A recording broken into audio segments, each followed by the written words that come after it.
Bonsoir à tous, bienvenue sur votre chaîne Tamashek TV. C'est la tentative, la dernière chance. Le 11 mars, le PDS, le Parti démocratique sénégalais, a déposé un recours auprès de la Cour suprême afin d'annuler le décret fixant la date de l'élection présidentielle le 24 mars. Le motif invoqué, c'est la violation du code électoral. On parlera aussi d'une autre question très importante, c'est l'introduction du projet de loi d'amnistie à l'Assemblée nationale qui a été adopté. Est-ce que cette loi est susceptible d'effacer les condamnations à l'endroit d'Ousmane Sonko et de Bassirou Diomaye Faye, son candidat? Et on parlera aussi d'une autre question sous-jacente portant sur les calendriers, le programme présidentiel porté par 19 candidats. On verra lequel de ces candidats tenterait de convaincre l'électorat sénégalais. Et pour en parler, nous recevons M. Omar Dia. Il est juriste, il est politiste, il est analyste politique, il est aussi spécialiste en gouvernance locale. Bonsoir, monsieur. Bonsoir, M. Cissé. Merci d'être venu à nouveau sur le plateau de... C'est à moi de vous remercier. Alors, le 11 mars, je l'ai dit tout de suite, le PDS, qui fait partie des candidats recalés, qui se dit spoliés, a déposé un recours devant la Cour suprême, parce qu'il estime que le décret qui convoque le corps électoral est contraire au code électoral. Est-ce que, en la matière, la Cour suprême est compétente de statuer sur ce décret? Merci, M. Cissé. Permettez-moi tout d'abord de vous remercier encore une fois pour cette invitation, mais aussi de saluer à tous vos téléspectateurs et de me donner aussi cette chance à nouveau de pouvoir donner mon opinion, mon point de vue par rapport à cette actualité brûlante, surtout rebondissant sur cette dernière question. Oui, effectivement, c'est un recours, il faudra d'abord apporter des précisions par rapport à ce recours-là, parce que ce n'est pas tout simplement le PDS qui est derrière ce recours-là, mais aussi il y a les candidats appelés spoliés. Donc voyez-vous, donc, ces PDS et CI qui sont allés au niveau de la Cour suprême pour déposer un recours pour excès de pouvoir. Et ce recours concerne essentiellement pour 3 décrets. Donc il y a le décret abrogant donc l'autre décret qui fixant donc la date de l'élection présidentielle, c'est important, mais aussi le décret pour fixant donc le démarrage de la campagne électorale. L'autre décret aussi, c'est le décret pour la convocation du corps électoral. Donc ces 3 décrets qui sont attaqués par le PDS et les candidats spoliés au niveau de la Cour suprême. Donc rien de surprenant puisque ils sont dans une bataille électorale très rude. À plus forte raison qu'il s'agit de PDS. Donc quand on parle de PDS, donc on va passer automatiquement à Karim Wade. Donc Karim Wade qui figurait parmi les potentiels candidats concourant à ce poste donc, de la présidence de la République. Donc malheureusement, il a été recalé. Donc il a été recalé, sa candidature a vu donc une invalidation du Conseil constitutionnel sur un aspect en tout cas très sensible, c'est sur sa double nationalité.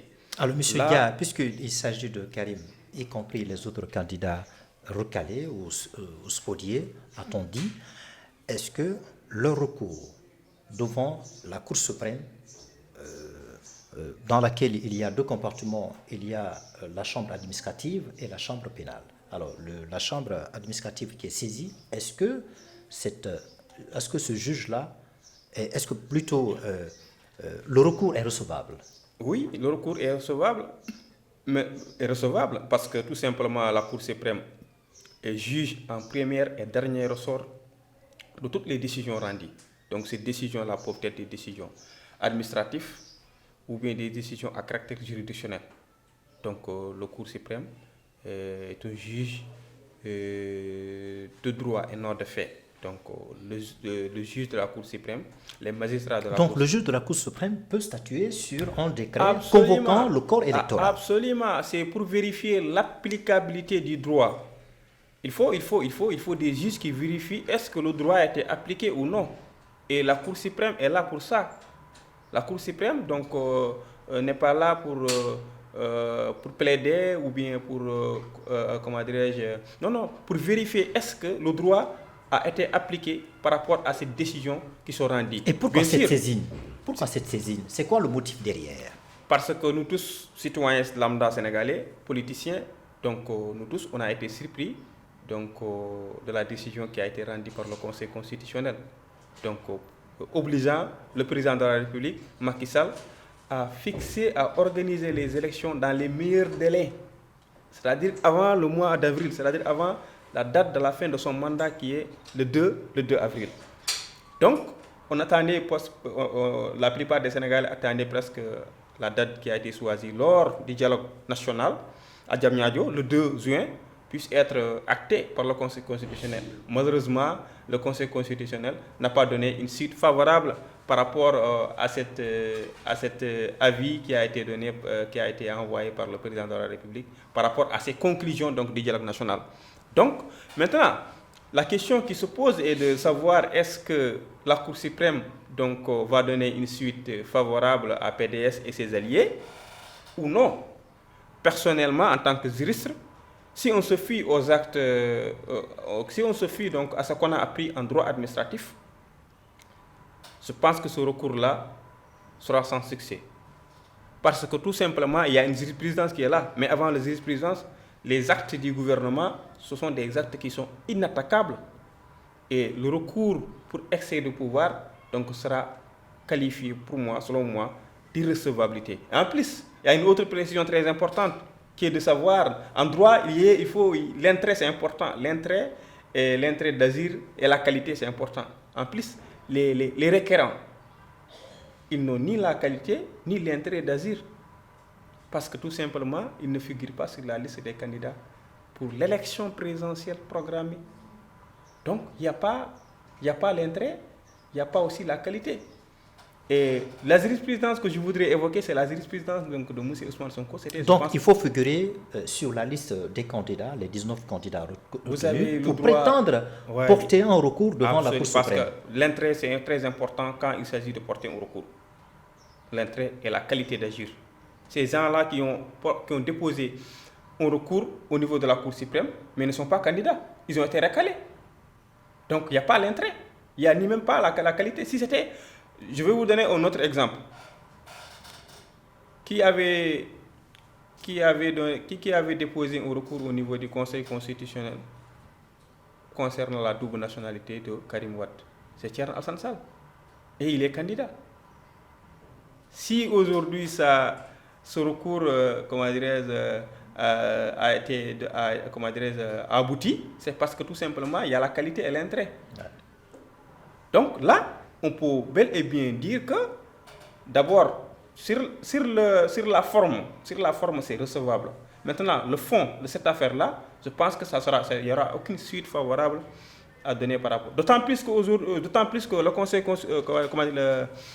la Constitution du Sénégal, à son article 92, est très claire là-dessus. Donc, les décisions du Conseil constitutionnel s'imposent. Non, pas s'imposent ne sont susceptibles d'aucun recours. Okay. Et les décisions du Conseil constitutionnel s'imposent à tous les pouvoirs publics et à toutes les autorités administratives et judiciaires. Donc, ce recours qui vient d'être fait par les candidats recalés n'est pas susceptible d'aboutir. Voilà. Le recours fait par rapport au décret. Donc ce décret-là n'est pas susceptible de recours. Oui, parce que je vous ai parlé de deux choses extrêmement importantes. Parce que tout simplement, il s'agit d'un décret. Et les décrets constituent ou bien font partie des actes du gouvernement. Et dans la Constitution, on dit que les actes du gouvernement sont inattaquables. Il s'agit d'un décret. Il ne s'agit pas... Il ne s'agit pas de tous les actes du gouvernement. Oui, parce que le décret, c'est maintenant parmi les actes maintenant qui constituent, parmi les actes du gouvernement qui constituent donc des actes qui sont inattaquables, qui ne sont pas, qui sont frappés d'irrecevabilité, il y a des décrets concernant donc la convocation du corps électoral. Okay. Il y a le décret concernant la fixation donc des dates de l'élection présidentielle, le référendum, etc. Tout cela, ce sont des actes maintenant qui font partie dans le cadre, je dis bien, dans le cadre des actes du gouvernement. Donc, par rapport à cela, on pourra dire que la Cour suprême va tout simplement laisser la campagne électorale se poursuivre et éventuellement. Alors, Monsieur Dia, on a vu PDS tenir un point de presse hier, au cours duquel ils ont parlé de cet enregistrement d'audio très important, qui peut être une preuve très importante et une accusation qui peut porter à l'encontre des deux juges, hein, à qui on accuse de corruption. Est-ce que si cet enregistrement d'audio s'avère exact, est-ce que ça peut donner un poids à ce recours-là? Absolument, non. C'est non. La réponse est non. Parce que là, c'est un autre événement. C'est un autre événement. Et d'ailleurs, dans le recours, il n'est mentionné nullement pas les faits de corruption par rapport à ces juges qui ont été nommément cités. Dans ce recours, il s'agit de 3 décrets qui ont été attaqués. Donc, la Cour suprême est compétente pour statuer sur les décisions ou bien sur les actes administratifs ou bien à caractère juridictionnel. Puisqu'il s'agit de décrets, raison pour laquelle la Cour suprême a décidé en audience spéciale donc de référer, de statuer sur ce recours-là. La forme, on est d'accord sur la forme, mais sur le fond, voyant la Constitution par rapport à ce qu'il a dit par rapport aux actes qui constituent les actes du gouvernement, je pense que ce recours-là ne pourra pas aboutir et sera frappé. Et dans la foulée, cette intention qui s'exprime par les candidats recalés de vouloir dissoudre le Conseil constitutionnel, est-ce que cette possibilité-là peut être une réalité? Mais monsieur, si c'est eux, ils sont dans leur droit, dans leur surtout travail. Vous avez précisé qu'ils sont des candidats spoliés, recalés. Donc, s'ils étaient dans la liste donc, de ces comment dirais-je, candidats à l'élection présidentielle, donc on n'en serait pas là. Donc, de ce point de vue, ils n'ont aucune chance à ce que ce recours-là obtienne un gain de cause? Pour eux, oui. Mais pour ceux qui sont férus de droit, et surtout la motivation donc, de leur recours, c'est impossible. À ce stade, c'est impossible. Parce que c'est le Conseil constitutionnel qui a obligé le président de la République à organiser dans les meilleurs délais l'élection présidentielle, à convoquer le corps électoral. Et le président de la République ne peut que prendre un décret pour respecter la décision du Conseil constitutionnel. Et le Conseil constitutionnel, c'est une institution. La Cour suprême, c'est une institution organisée par la loi organique. Idem aussi pour le Conseil constitutionnel. Donc, le Conseil constitutionnel a pris une décision. Et cette décision-là n'est pas susceptible de recours. Donc, en quoi le recours déposé par le PDS et ses alliés au niveau de la Cour suprême pourrait aboutir? Alors là, cette accusation très gravissime qui plane sur notre processus électoral qui est en cours en ce moment, est-ce qu'on peut l'évacuer, on peut le régler ultérieurement, après les élections, ou bien avant? On a mis en place une commission d'enquête parlementaire pour probablement écouter les 2 juges qui sont accusés de corruption, et on voit que cette commission d'enquête parlementaire vient d'être dissoute pour laisser la place à une information judiciaire. Alors, on en est où? Mais c'est au procureur de la République de se saisir. Une telle affaire aussi gravissime, aller jusqu'à accuser nos juges du Conseil constitutionnel d'être donc corrompus, mais c'est grave. C'est au procureur de la République de se saisir de cette affaire et de convoquer dans les plus brefs délais les concernés. Mais c'est nommément cité et ils ont même démissionné. Je salue leur grandeur aussi d'avoir démissionné. Maintenant, ce n'est pas lié par rapport à cet aspect politique. Eux, ils ont accusé les conseils constitutionnels donc, d'être corrompus par le candidat Amadou Ba. Le procureur de la République n'a qu'à faire son travail. Alors, il y a un volet très important de notre entretien qui porte sur l'introduction du projet de loi d'amnistie qui a été porté par le président de la République, Macky Sall. Est-ce que, justement, cette loi d'amnistie peut effacer les condamnations qui ont été faites à l'endroit d'Ousmane Sonko et aussi à l'endroit de son candidat Ousmane Bassirou Diomaye Faye? Permettez-moi tout d'abord de donner mon sentiment. Mon sentiment surtout par rapport à cette loi d'amnistie en tant que juriste, quelqu'un qui est vraiment très animé par les droits et fondamentaux, par le respect des droits fondamentaux. Vraiment, je l'analyse de manière ahurissante, et inquiétante et choquante. Parce que cette loi d'amnistie viendra effacer tous les crimes de 2021 jusqu'à 2023. Imaginez-vous tout ce qui s'est passé entre 2021 et 2024. Il y a eu combien de morts? Est-ce que l'intervention de cette loi d'amnistie, est-ce qu'elle est opportune? Ah non, il est inopportune. Ce n'est pas une loi importante. C'est une manœuvre politique qui a été orchestrée par Macky Sall. Mais derrière, l'objectif, c'est de pouvoir apaiser le jeu politique. Non, apaiser le pouvoir du jeu politique, c'est d'abord de dire la vérité aux Sénégalais. Est-ce qu'ils ont dit la vérité aux Sénégalais? Il y a eu combien de morts? Mais faites une rétrospective par rapport à ce qui s'est passé. Il faut d'abord, avant la justice, avant d'amnistier. Oui, c'est tout. C'est ce que réclame le peuple sénégalais.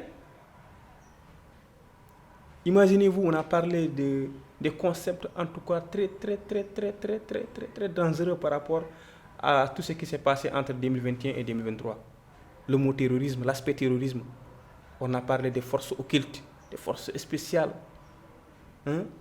Donc, sinon, la loi, elle est adoptée, elle n'est pas encore promulguée officiellement, mais elle a été adoptée par l'Assemblée nationale. Donc, la conséquence directe, c'est la libération de Ousmane Sonko, Bassirou Diomaye Faye, mais aussi à tous les autres détenus liés par rapport à ces événements de 2021 jusqu'à 2024. Justement, la libération de ces deux tenants politiques sénégalais, en l'occurrence Ousmane Sonko et Diomaye Faye aujourd'hui, qui sont quasiment populaires au Sénégal, quand est-ce leur libération? Depuis l'adoption de cette loi d'amnistie, il y a des informations qui circulent selon laquelle à tout moment on peut le libérer. Qu'est-ce qui retarde cette libération? Je comprends l'inquiétude de ces gens-là. D'abord, en droit, il y a toujours des procédures à suivre. Donc la loi, elle a Donc, été... il faut que le président respecte le délai de la promulgation. Voilà, parce qu'il faudra vérifier d'abord l'inconstitutionnalité de cette loi-là. Malheureusement, il n'y a pas eu de recours par rapport à cette loi qui a été adoptée à l'Assemblée nationale. Et là, j'attendais l'opposition d'abord à aller déposer un recours par rapport à cette loi-là qui est vraiment anticonstitutionnelle. Parce que cette loi-là, elle vient vraiment, je dis bien, elle vient vraiment violer la charte de Rome qui a été ratifiée par le Sénégal. Pourtant, il a été voté. Elle a été votée à l'Assemblée nationale. Oui, par le trisme de l'Assemblée nationale. Voilà, par une majorité très importante. Oui, mais voyez-vous d'abord ce qui s'est passé à l'Assemblée nationale, en plénière. Les députés de PASTEF, les députés donc de Tahaou, ils ont dit qu'ils ne sont pas demandeurs de cette loi d'amnistie. Et cette loi d'amnistie concerne principalement Ousmane Sonko et Bassirou Diomaye Faye. Monsieur Diaye, c'est paradoxal. Ils désapprouvent cette loi d'amnistie et par ailleurs, ils souhaitent la libération tout de suite d'Ousmane Sonko et Bassirou Diomaye Faye. Comment vous expliquez cela? Ce sont des manœuvres, tout simplement, des manœuvres purement et simplement politiques, orchestrées par le président de la République. Donc il y a eu des médiateurs, ok, c'est bon. Le désel, ils ont parlé de désel politique, ok, c'est bon, tant mieux pour eux. Ils ont parlé de réconciliation nationale. Ils ont parlé donc d'apaisement du climat politique. et sociale. Alors, si cette loi arrivait, parce qu'il me semble qu'il reste 6 jours francs avant la promulgation de cette loi-là, pour qu'elle soit publiée au journal officiel, si cette loi arriverait à être promulguée, est-ce que cette loi va effacer les infractions qui ont été commises par Ousmane Sonko, la diffamation et l'autre infraction, la corruption de la jeunesse? Est-ce que ça va avoir un impact très important sur son casier judiciaire? Moi, j'ai entendu Ismaël Madior Fall, que je salue de passage, dire que cette loi d'amnistie ne concerne pas la diffamation, c'est-à-dire l'affaire opposant viol entre Mame Mbaye Niang et Ousmane Sonko. Oui. Je l'ai entendu dire ça. Sinon, les autres accusations, les autres faits là, je pense que ça font partie de cela. Surtout la corruption de jeunesse. Je suis dernièrement, ce que Ousmane Sonko a été repressé, c'est quoi? Donc, appel à l'insurrection, vol de téléphone portable. Donc, si cette loi d'amnistie efface les infractions pour lesquelles Ousmane Sonko a été condamné, donc du coup, il doit être éligible, donc réinscrit sur le fichier électoral. Ousmane Sonko a réussi donc à reprendre son éligibilité depuis le désistement de l'agence judiciaire de l'État. À partir de là, il peut jouir de ses droits civils et politiques. Absolument, parce qu'il y avait un pourvoi en cassation. Donc l'agence judiciaire de l'État n'était pas content de la décision qui a été rendue donc, en premier ressort. Et ils ont décidé donc de faire un pourvoi en cassation. Non pas un pourvoi en cassation. Mais ils ont désisté tout récemment. Absolument. Ils ont désisté parce que tout simplement, il y a une manœuvre politique qui est derrière. C'est cette loi d'amnistie-là. Ils sont en train donc de manœuvrer pour la libération d'Ousmane Sonko. Du coup, il faut désister. S'il continue, c'est impossible de voir Ousmane Sonko recouvrir donc son éligibilité. Et ce désistement-là entraîne directement la conséquence de voir Ousmane Sonko donc recouvrir donc son éligibilité et probablement voter ces élections présidentielles. Et comment vous expliquez-vous la portée de cette loi d'amnistie? Les gens pensent que cette loi va amnistier que les détenus politiques, mais elle pourrait faire une tache d'huile. Ça pourrait aussi amnistier les proches collaborateurs de Macky Sall. Pour le futur? Ah oui, c'est une possibilité. Oui, peut-être, certainement. Il est à la fin de son mandat. Il va partir. Derrière, beaucoup de choses vont se passer. Et les proches collaborateurs de Macky Sall, à qui on reproche quelque chose. Quoi qu'on puisse dire sur Macky Sall, il faut avouer qu'il est très intelligent en politique. Et je l'ai dit et encore ici je le répète, en politique, il ne manque pas de subterfuge, il ne manque pas de stratagème pour toujours arriver à ses fins.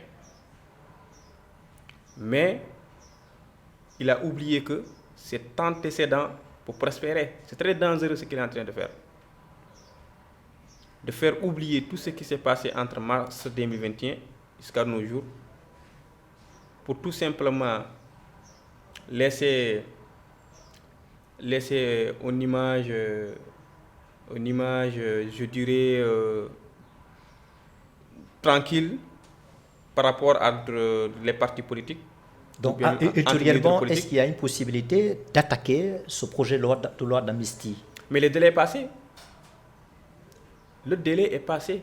Si une loi est votée à l'Assemblée nationale, il y a les délais francs pour pouvoir attaquer cette décision-là au niveau du Conseil constitutionnel pour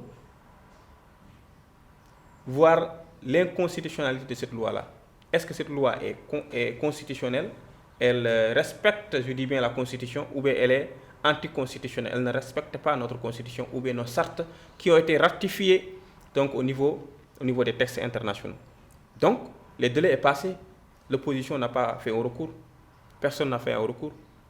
Maintenant, il reste la promulgation de la loi. Ni la société civile. Ni la société civile, personne. Et voyez-vous, lorsque l'Assemblée nationale avait adopté la loi concernant le décret de Macky Sall, qui abrogeait donc pour pouvoir reporter donc l'élection présidentielle, mais il y a eu des recours. Il y a eu des recours de la part de l'opposition, mais de la part de la société civile. Les 16 candidats voilà. ont fait un recours devant... Parce que tout simplement, c'est une loi qui a été adoptée par les députés.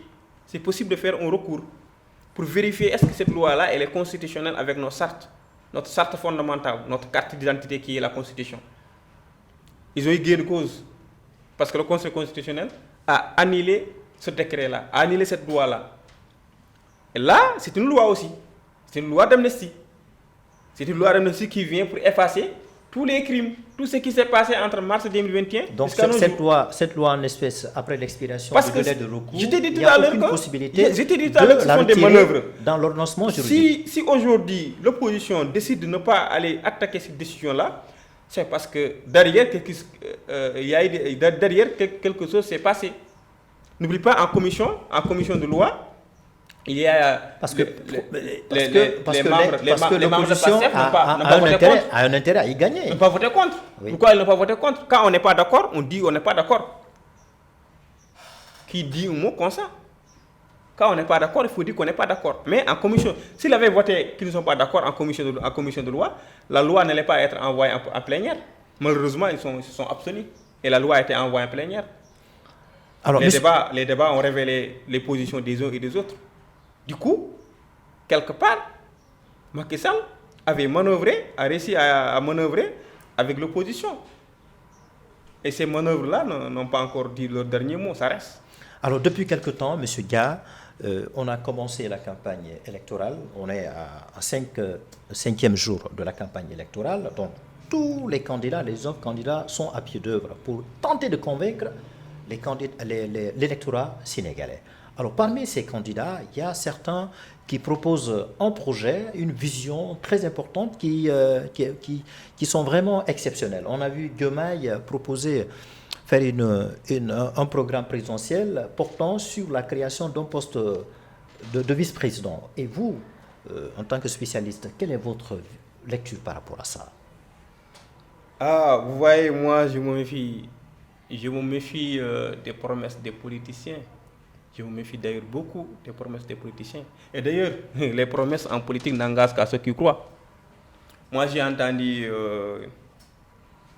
certains cadres, certains membres de la coalition de Diomaye Président, mais aussi de Boubacar Camara, qui est un excellent économiste que j'ai religieusement écouté. D'autres aussi, comme Pape Djibril Fall, parlaient d'instauration d'un poste de vice-président, mais aussi l'idée d'une monnaie locale. Mais Ousmane Sonko nous avait promis l'idée d'une monnaie locale lors des élections locales. Mais M. Gaye, parlons d'abord de l'instauration de ce poste de vice-président. Est-ce que, vu la configuration de notre institution, le contexte politique, est-ce que cela est possible? Non, c'est possible. Je peux dire que c'est possible. Parce qu'il s'agit tout simplement de réviser la Constitution. Il s'agit tout simplement donc de vouloir peut-être dissoudre certaines institutions. Et comme l'Assemblée. Ça dépend de leur démarche. Parce que si le poste de vice-président existe, à partir de ce moment, ça risque de piétiner. Absolument, c'est ça. Ça dépend de leur démarche. Ça dépend de leur démarche. C'est un programme, c'est une idée. Donc, une fois au pouvoir, ils peuvent démarcher là-dessus. Maintenant, on verra. Ce qui compte, ce sont les résultats. Ce que cela va donner dans l'avenir. Mais mon opinion là-dessus, ce n'est pas pertinent. Ce n'est pas cohérent quand même. Parce qu'on est dans un état de droit. Et je vais vous faire une historicité par rapport à ces problèmes qu'on a connus au niveau de cette institution-là qui est la présidence de la République. Rappelez-vous en 1962 ce qui s'est passé entre Mamadou Dia et Senghor. Mamadou Dia qui était président du Conseil et Senghor qui était président de la République. Rappelez-vous de 2004, le partage du pouvoir. Entre ce qui s'est passé entre Idriss Seck et Abdoulaye Wade. Donc la dualité au sommet de l'État. Rappelez-vous ce qui s'est passé entre Macky Sall et Abdoulaye Wade. Donc, on a connu tous ces manœuvres-là, on a connu tous ces problèmes-là au niveau de notre institution qui est la présidence de la République. Et là, on veut tout simplement instaurer un poste de vice-président. Donc, c'est quasi impossible. C'est pas pertinent comme idée parce qu'on a un pouvoir exécutif, on a un pouvoir législatif. Le pouvoir législatif est là pour contrôler l'action gouvernementale de l'État. Mais les choses évoluent. Les choses ont évolué. Mais il s'agit tout simplement, c'est une volonté politique. C'est une volonté politique. J'aurais préféré qu'ils viennent renforcer donc, les pouvoirs du pouvoir judiciaire, mais aussi du pouvoir législatif. Peut-être réduire le pouvoir du président de la République. Voilà, pour contrecarrer en grande partie les actions du gouvernement. C'était le projet le plus important. Maintenant, s'ils décident d'instaurer un poste de vice-président, à quoi ça va servir? Apparemment, par rapport à tout ce qu'on a connu dans le passé, ce sont tout simplement des crises institutionnelles qu'on a connues par rapport à ces idées-là, à ces projets-là. Alors, qu'est-ce que vous pensez dans la foulée? Qu'est-ce que vous pensez de la vision de Boun Abdallah Dionne, qui est aussi un des candidats qui a proposé qu'une fois qu'il arrivera à cette haute station, il fera en sorte d'exclure le président de la République et le ministre de la Justice au sein du Conseil supérieur de la magistrature. Est-ce que c'est une bonne idée selon vous? Oui, c'est une excellente idée que j'approuve même. Il le fallait. Moi, je croyais que Macky Sall allait le faire. Malheureusement, il ne l'a pas fait. Je ne vois pas l'importance de leur place au niveau du Conseil supérieur de la magistrature. Un président de la République, président de parti, une fois élu, doit démissionner. Doit démissionner de son parti, mais aussi démissionner de ne plus siéger au niveau du Conseil supérieur de la magistrature. Quelle est son importance là-bas? Puisque le Conseil constitutionnel, pas le Conseil constitutionnel, pardonnez-moi, notre Constitution précise que les juges sont inamovibles. Cela signifie quoi? Cela signifie que les juges sont totalement indépendants. Donc ce sera une opportunité pour cette institution-là d'être autonome. Ah oui? De pouvoir exécutif. Oui, tout simplement. Et le président de la République va rester dans son coin. Peut-être à l'image de ce qui se passe aux États-Unis. Oui. Mais ce sera difficile quand même d'emprunter le chemin donc, de l'États-Unis. Ce sera extrêmement très difficile parce que tout simplement, les politiciens n'ont pas cette volonté de le faire. Et ces gens-là qui sont en train de faire ces promesses-là, une fois au pouvoir, ils vont changer d'habit. Entre le titulaire du pouvoir et l'aspirant du pouvoir, vous n'avez toujours pas les mêmes données. Parce que ce n'est pas toujours la même personne.